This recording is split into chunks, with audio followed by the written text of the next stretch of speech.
¿Qué tienen en común la mafia japonesa, los naipes y Mario Bros? Mucho más de lo que te imaginas. La historia de Nintendo arranca en 1889, en el corazón de Kioto, Japón, con Fusajiro Yamauchi, un joven artista decidido a cambiar su destino. Dejó atrás el trabajo en una cementera para seguir su pasión por el arte, pintando a mano naipes únicos que llamó Hanafuda. Pero había un detalle. En ese entonces, las cartas estaban prohibidas en Japón, vinculadas al juego ilegal y controladas por la temida mafia yakuza. Con un pincel en la mano y mucho valor, Fusajiro se adentró en este mundo lleno de riesgos. Lo que nadie imaginaba es que estos naipes, pintados en una pequeña tienda llamada Nintendo Kopai, serían el primer capítulo de un imperio que transformaría para siempre la industria del entretenimiento. ¿Intrigado? Esto es solo el comienzo.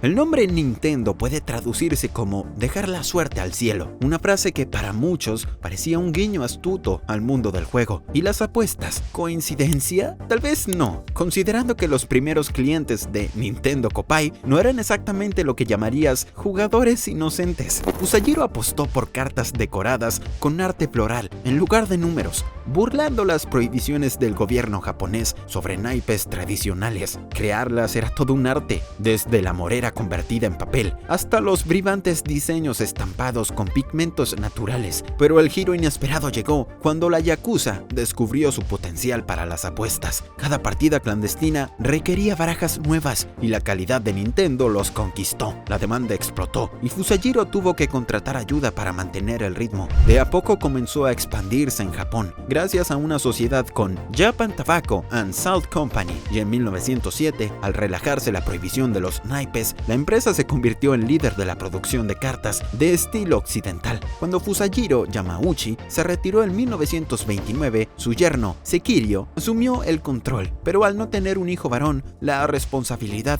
pasó a su nieto, Hiroshi Yamauchi. A los 21 años, Hiroshi recibió la noticia de que debía tomar la presidencia de Nintendo tras el derrame cerebral de su abuelo, marcando el inicio de una nueva era para la empresa. Hiroshi Yamauchi no dudó en tomar decisiones drásticas para poner a Nintendo en el camino del éxito. Despidió a todos los miembros de su familia que trabajaban en la empresa y se rodeó de un equipo que compartiera su visión. A pesar de ser joven e inexperto, no dejó que eso lo detuviera. Su primer gran golpe fue asociar Nintendo con Disney, imprimiendo personajes en sus cartas, lo que convirtió a la marca en un éxito en Japón. Sin embargo, el nuevo presidente quería algo aún más grande y arriesgó en muchos negocios como taxis, arroz instantáneo y hasta hoteles, pero ninguno funcionó. Esto llevó a Nintendo al borde de la quiebra, hasta que en 1966 un juguete hecho por un empleado, Junpei Yokoi, cambió todo. Era The Ultra Hand, un juguete de mano extensible que se vendió masivamente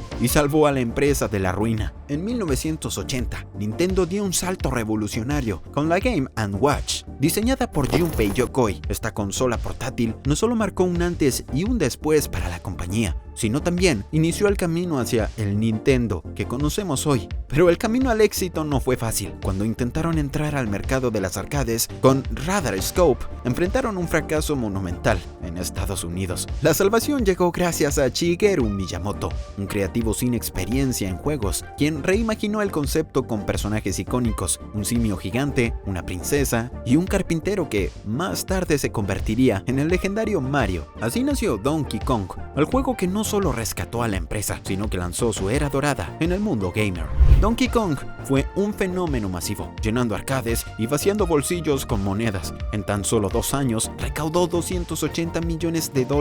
Pero había un detalle pendiente. El héroe del juego todavía no tenía un nombre oficial. La inspiración llegó de un lugar inesperado. En la filial de Nintendo en Estados Unidos, recordaron a un propietario gruñón que les reclamaba constantemente el alquiler, Mario Segale. Su actitud dejó huella y así nació el nombre del personaje que hoy es sinónimo de Nintendo. ¿Quién iba a imaginar que un casero malhumorado inspiraría al icónico Mario? Déjame tu opinión en los comentarios y no olvides darle like y suscribirte. El éxito de Donkey Kong atrajo la atención de Universal Studios, que demandó a Nintendo, alegando que el personaje de Donkey Kong era una copia de King Kong. Nintendo contrató al abogado John Kirby. Este descubrió que Universal no tenía derechos sobre King Kong y demostró en juicio que su personaje era una creación original. Nintendo ganó el caso y como agradecimiento nombró a uno de sus icónicos personajes Kirby. Mientras tanto, con la industria de los videojuegos en crisis en Estados Unidos, Hiroshi Yamauchi apostó todo al mercado de consolas. Cerró la exitosa división de arcades para enfocarse en la Famicom, una consola asequible y revolucionaria. En 1985 lanzó una versión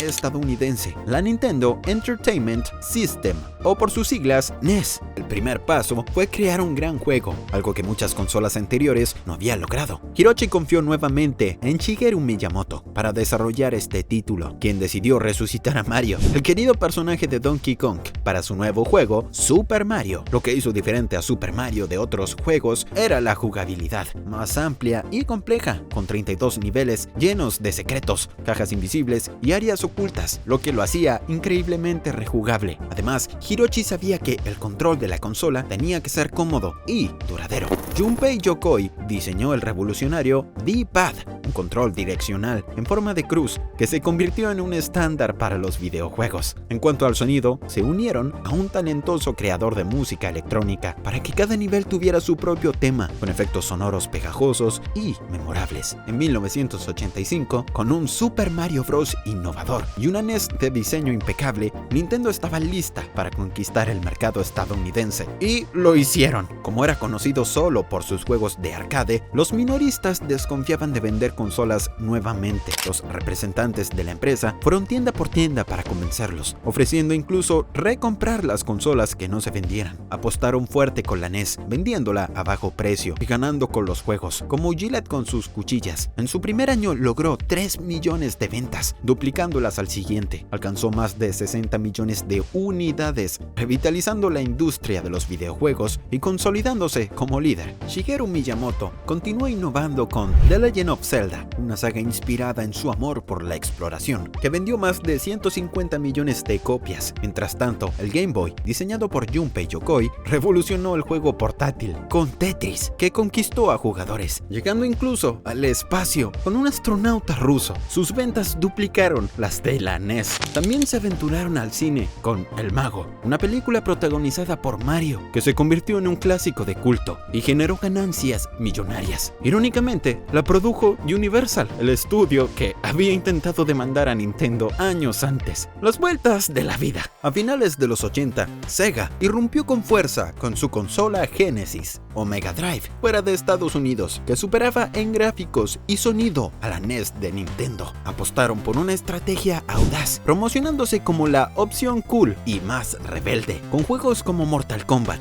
en su versión sin censura, y el lema Genesis hace lo que Nintendo no. Para competir con Mario, Sega creó a Sonic, el erizo, una mascota carismática y veloz que rápidamente se convirtió en un ícono. Así nació la rivalidad Mario vs Sonic, que definió los 90. ¿De qué equipo eras? Aunque Sega logró cierta ventaja inicial, Nintendo se mantuvo líder gracias al Game Boy y títulos icónicos. Con los años, Sega se debilitaba, con lanzamientos como la Saturn y la Dreamcast, enfocándose más en competir que en conectar con sus jugadores. Pero justo cuando parecía que Nintendo tenía todo bajo control, llegó un nuevo gigante, Sony. En 1991, Nintendo y Sony trabajaron en un complemento de CD, pero Nintendo sorprendió a todos al cancelar el acuerdo y asociarse con Philips. Humillada, Sony decidió vengarse, creando su propia consola, la PlayStation, con gráficos impresionantes y una amplia biblioteca de juegos. No hace falta que te diga que se convirtió en un éxito instantáneo. En 2000, Sony lanzó la PlayStation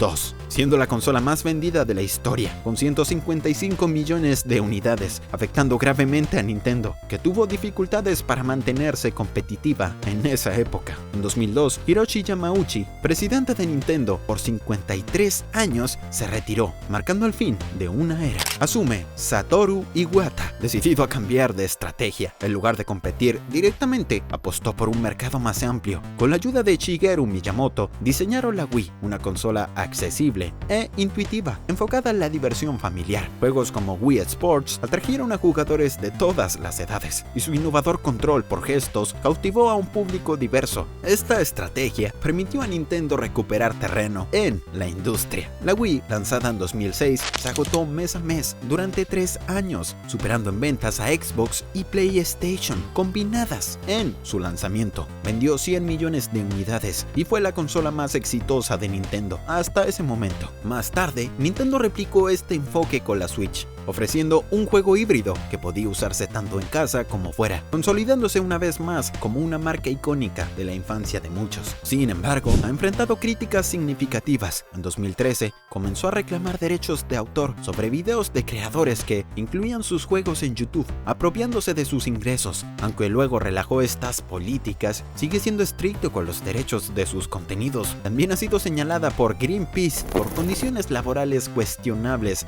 en sus fábricas. A pesar de las controversias, mantiene su relevancia. En 2023, The Super Mario Movie logró el estreno más exitoso para una película animada, superando grandes títulos como Frozen y Toy Story. Esto demuestra nada más y nada menos la vigencia de la marca como un gigante en la industria del entretenimiento. Nintendo nació gracias a la visión de Fusajiro Yamauchi, quien dejó su trabajo en una cementera para crear cartas pintadas a mano y terminó revolucionando el mundo del entretenimiento. Ahora te invito a conocer una historia igual de inspiradora. Lee Byung-chul, el fundador de Samsung, quien comenzó vendiendo comestibles y convirtió su visión en un imperio global que lidera la tecnología hoy en día. ¿Cómo lo logró? No te pierdas el próximo video y descubre la increíble historia de Samsung.